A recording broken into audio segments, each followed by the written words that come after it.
Welcome to ASRS's Journal of VitreoRetinal Diseases Authors Forum.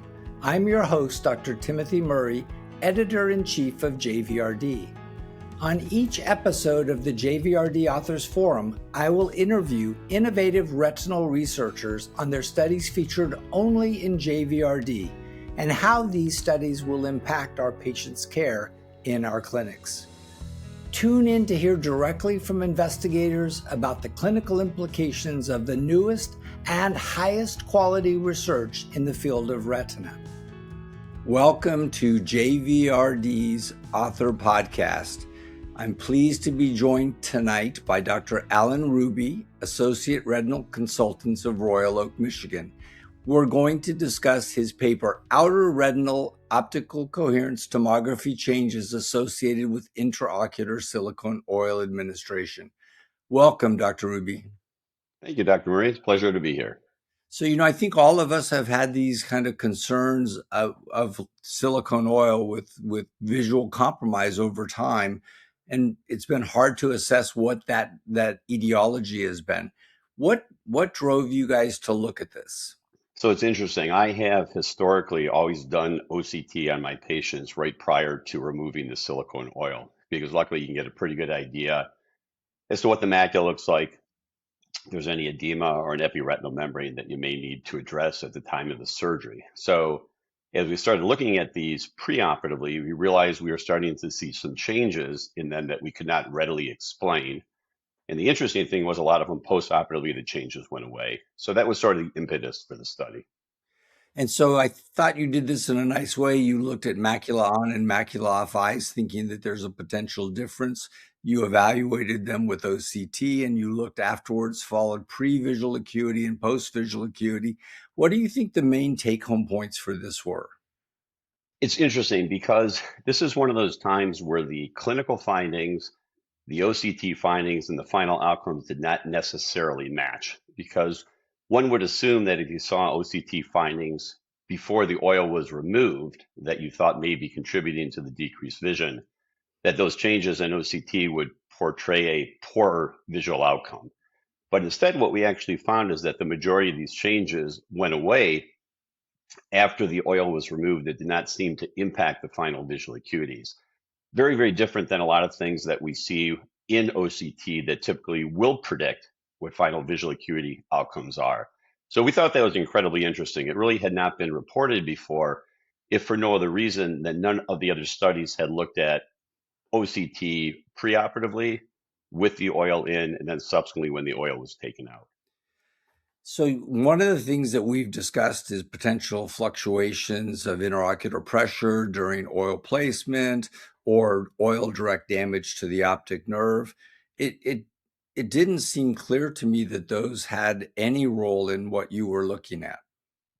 No, and that was really interesting because if you look back at most of the other reports that have been shown to look at OCT postoperatively, a lot of them suggested that there was some type of change in the ganglion cell layer. And we just did not see that. Really, with the changes that we saw with the oil in the eye were more ellipsoid zone changes. And then subsequently, when the oil was removed, some of those ellipsoid changes actually got worse in the short run, but universally in the macula-on cases, they all went away. And the majority of the macula-off cases, they also went away. So I think the take-home message here is that unless you're looking at OCT findings while the oil is in the eye to see what was there before the oil was taken out, it's almost impossible to try to explain what the decrease in vision was actually from. And I think that's the big take-home message, is that especially looking at ganglion cell layer, there's a little bit of subjectivity. Obviously, you can measure it objectively, but it's very hard to say necessarily that mild change in the thickness of the ganglion cell layer was consistent with the decreased vision, which we're saying was unexplained after the oil removal. And I think you made a really key point here, which is that we have great imaging technology, and it always surprises me when people don't use that in their post-op patients. I'm kind of most interested in anatomical, microscopic level imagery in my post-op patients to guide some of the treatments afterwards. Yeah, I 100% agree with you, because I think there really is no great data on when to take oil out. Right. We have sort of historically relied on, oh, you should keep it in for 3 to 6 months, but there's really no real data to drive that. And with the advent of OCT, it really gives us the ability to look into the eye with the oil still in and see if there are any changes in the foveal region, which may suggest there's something going on that may have an impact on our outcome. So if we do see something there, we do see thickness or we see subfoveal lucencies, which we had seen on many of these OCTs, maybe that indicates we should be thinking about taking the oil out earlier in hopes to reverse those changes. But it didn't seem to be dependent on oil duration in your study. I mean, patients did really well regardless.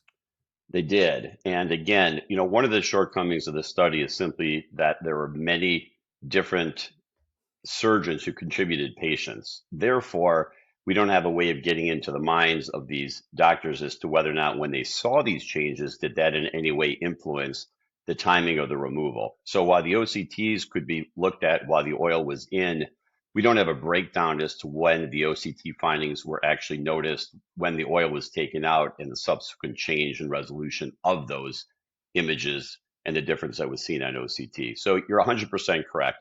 The only thing we know is they all went away. Right, which I love, but then some of your patients had a permanent decline in vision in the macula-off group, even though the OCT findings resolved.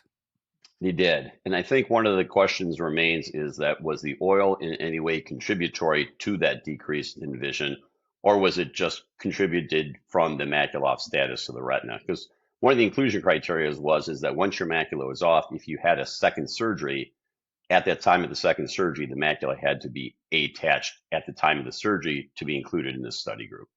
So one of the things I wondered about is that you had 13 patients over a period of 8 years. So why was that number so small? Is it just the lack of imaging? Yeah, it really was. We had 295 patients who had had oil during the surgery at the time of the initial detachment repair. So during those 8 years, almost 300 patients who had had the procedure done, but because only a limited number of physicians do OCT imaging with the oil in, that limited the number. And the other thing is we eliminated any patient that had PVR stage C or D and or adjuvant therapies, including PFO or any stain. So as we all know, the majority of the patients in most of our practices get oil for recurrent detachments with PVR, et cetera, or tractional detachments, more complicated procedures that usually indicate the need for oil.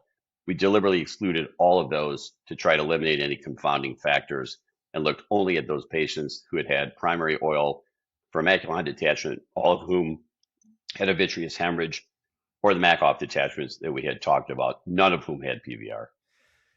So I think really the biggest take home for me, and it's something you and I do routinely already, is image your patients with or without oil on their follow-up visits to get a better idea of what's going on in the macula. I'm surprised that that's not a routine. Does that surprise you? It totally surprises me because we all have had those patients where we go in and take the oil out, and then there's a question in your mind, is there perisilicone proliferation? Is there an epiretinal membrane? Do I need to stain? Do I need to address it? And when you have the OCT preoperatively, it really gives you a good image, and it makes you much more able to plan for that surgery. In other words, you're not needlessly trying to remove something that you're seeing a reflection of intraoperatively, when in fact on an OCT you would have been able to see it was just a normal interface between the retina and the oil. So I 100% agree with you. So for me, when I see my post-ops, silicone oil or not, I usually get wide field imaging and OCT as a routine. I kind of feel like in this day and age, that should be the minimum standard. I completely agree with you. I just think that we miss a lot on our clinical exam and in the operating room that much clearer could be delineated preoperatively and help us plan, either, as you said, with OCT, wide field imaging, because we all know a lot of these patients, the view intraoperatively can be compromised by the cornea, by the lens, or other variables that make your ability to take care of the pathology less than ideal. And I think having the preoperative imaging where you're able to delineate that with OCT findings, et cetera, just makes planning better, and I would suspect make the outcome better. Dr. Ruby, thanks for joining us. I think this was an excellent clinically relevant study that has potential to impact patient care across the board, both in and out of the U.S. Thanks for joining us. Thank you. Thanks for tuning in to the JVRD Authors Forum. You can watch and listen to more episodes on the ASRS YouTube channel and on popular podcast directories, including Apple Podcasts and Spotify. Visit www.asrs.org/JVRD forum on the ASRS website to learn more. See you soon.